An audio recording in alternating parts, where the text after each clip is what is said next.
Hey y'all, welcome back. We've got a problem to solve. I've got to liberate those doors, meaning we gotta open them. Otherwise, they're not doors, they're just walls.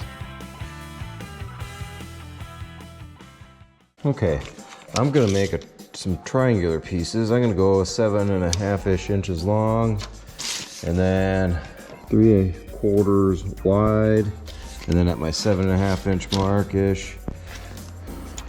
Yeah, here, we're gonna go 7/16. I'm gonna make 2 of these things. Every piece that I make, I want to duplicate because my fender flares are symmetrical from one side to the next. And since I've got a CNC plasma table, Premier plasma table, I can do it easily and efficiently. Usually only takes me just a few seconds to make each part. Okay, let me see here. Make the first piece, and then the other pieces subsequently. Pick up, computer. Sometimes this takes a little more time. Oh, she's working fast today. Gonna make one that's straight because I know my portion, the out 7.5 inches long.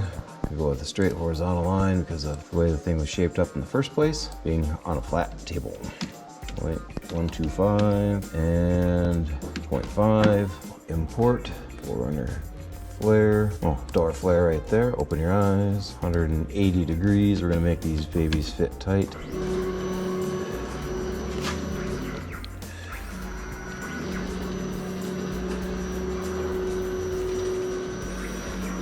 Think backwards.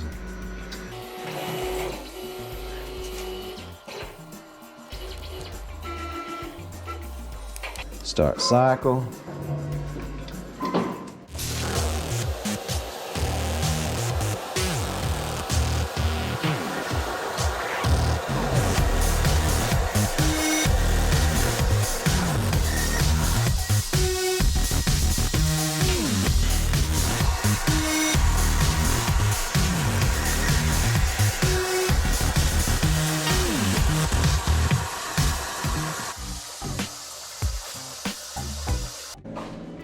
Okay, with the parts made, now I just gotta shape them. I'm just gonna make them follow this curve. So what we're gonna go do is reset my vise that somebody has been using. Just gonna put a little curve, nothing too exotic here. If you got a vise, I've come to the conclusion that shaping sheet metal, or any metal, the only real rule is, did you accomplish your goal? Without, of course, ruining the sheet metal, but I think it's obvious. At least to me, anyway. I mean, you grind it all the way. That's not a success. I'm just slowly curving it via a simple vise. I kind of like that shape. It's nice and curved here. It'll flow.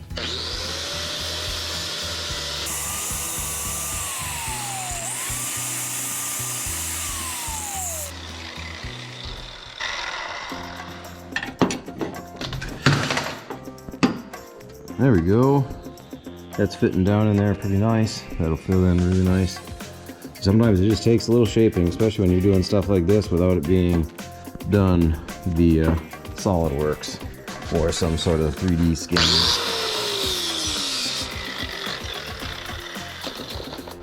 And SolidWorks, I should say. From what I gather. Don't hold me to that.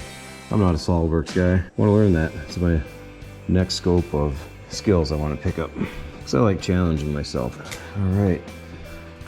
I like this plane here. Now it's going to matter cleaning this off, the paint off, and tacking it in.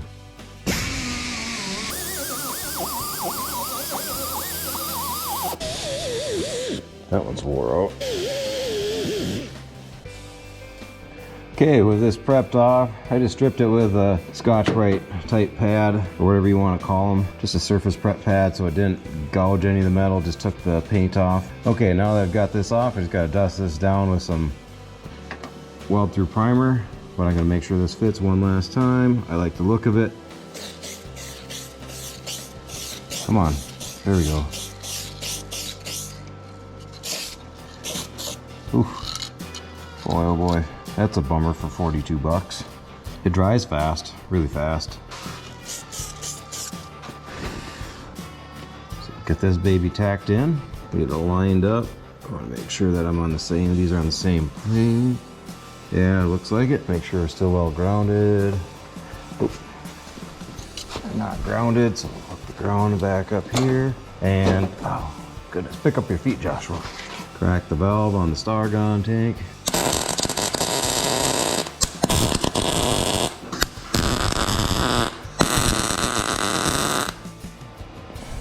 Get better ground here.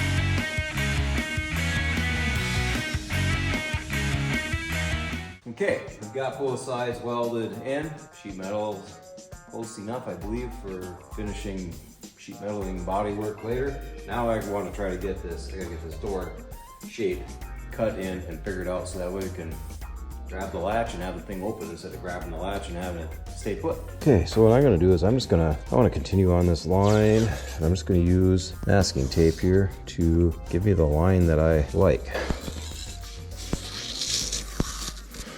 And it gives me a visual. Okay, I think we'll go with that. So what I'm gonna do is I am going to use this square. I'm gonna use as my gauge. Hold the marker at the same location on the square and run this right down the edge of the flare. Keep the same distance. I'm trying not to be jerky about this at all.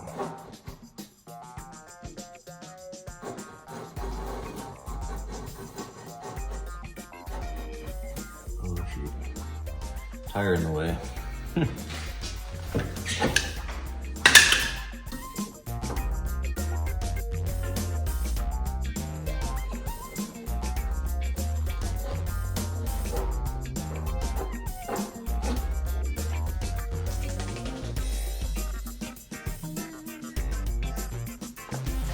All right, now I'm just going to take my marker, follow this line here because I doubt the tape is going to stick.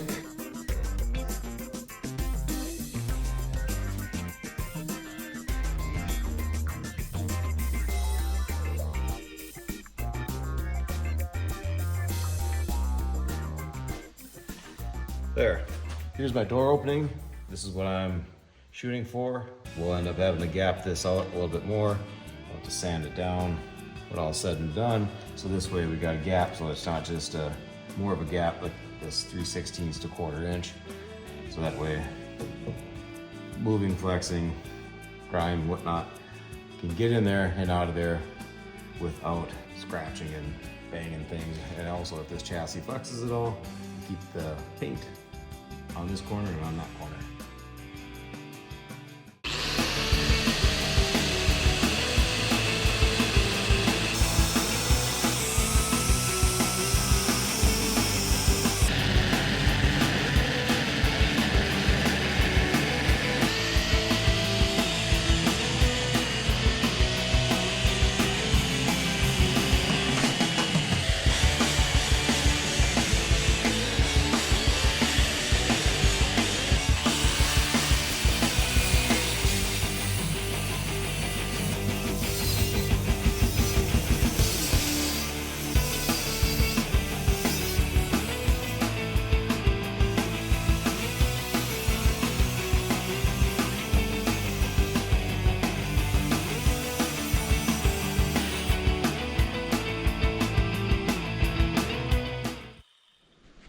Man, I gotta think about this for a second.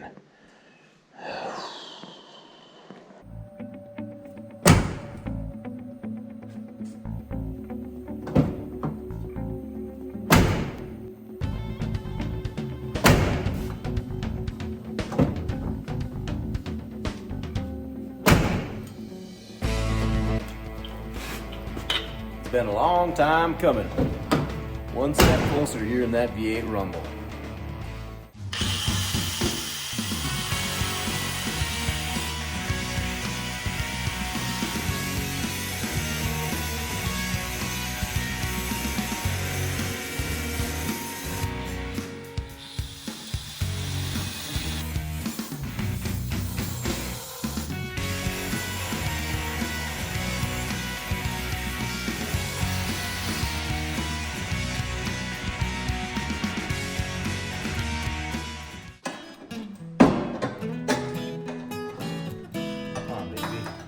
Come on out of there.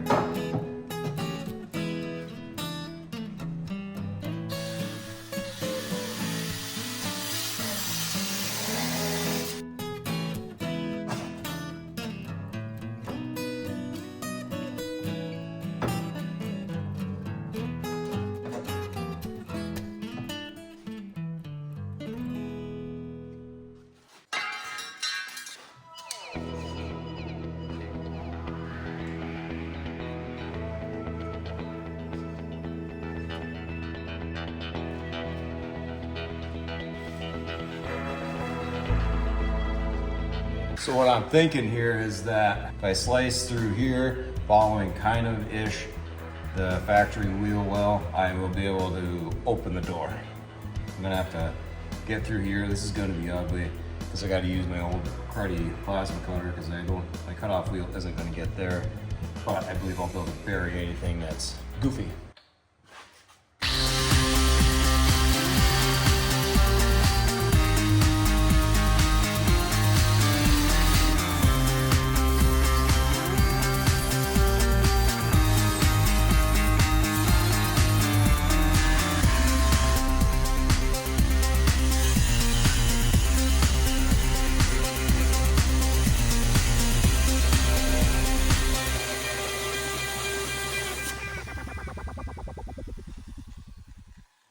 Okay, for this stuff I always roll in kind of a reactionary fashion.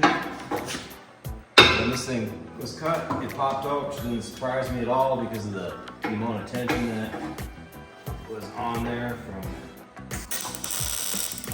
when I put this little girl together. What I'm going to do is I'm just going to push this in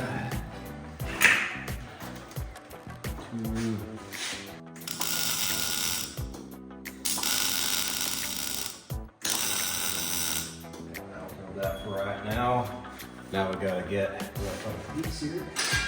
Talk myself through this. We'll tack this back in, weld her down. One stitch at a time. That's all we got to roll.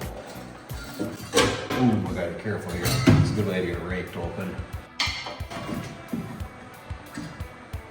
Ripped open with all these sharp edges. This baby in there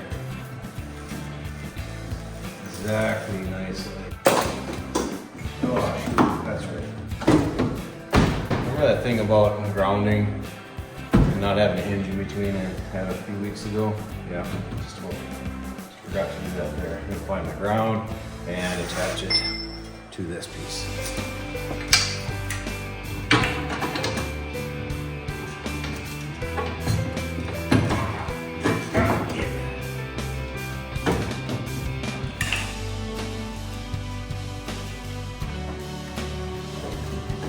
It's going to be a little tricky.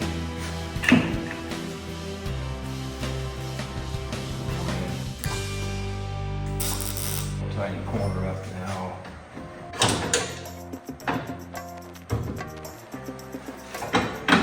So what I'm going to do is so I can ground. Alright, come on now.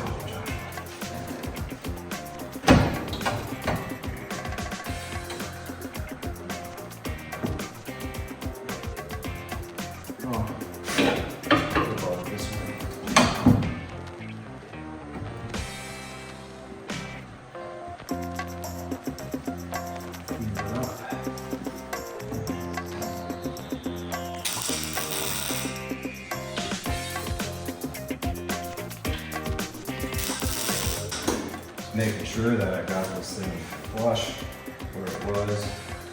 Originally when I wanted this thing to go with the same place.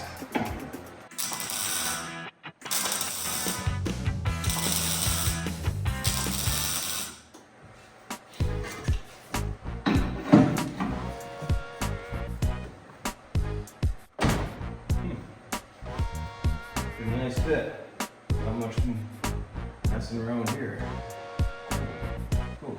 Get it welded up. Next. Hot dog once in a while. Once in a while, a fella wins one.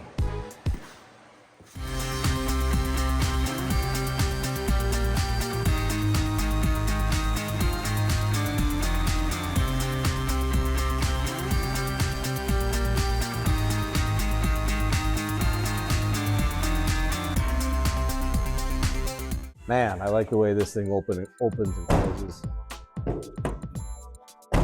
And it doesn't feel too heavy with this. 11 gauge, non-factory flare on there. Now it's just a matter of getting a little bit of this here buttoned up, and then I've got some rust repair to do, but I'm not going to get to that today or into this episode because it's going to be tied in with another episode. But anyway, I'm just gonna throw a little round rod in here to help take some space. Throw a little bit of a little piece of sheet metal in there. I'll give you guys a quick look. It's kind of tight spaces. Well, these doors open and close really nice. They open and close nice, just like factory, just like Toyota made them to be. I think the only thing that I've ever had that has given these Toyota doors a run for the money is my old International truck that I had. It was an S100, 1956 S100. Man, that thing was, it shut just like these. But anyway, if you liked it, please smash the like button. Please subscribe. Thanks for watching, and until the next time, venture on and tackle your own project. Give her a whirl. Because sitting around dreaming won't get her done. If you guys are liking this, tune in for the next time. See what we've got going on next.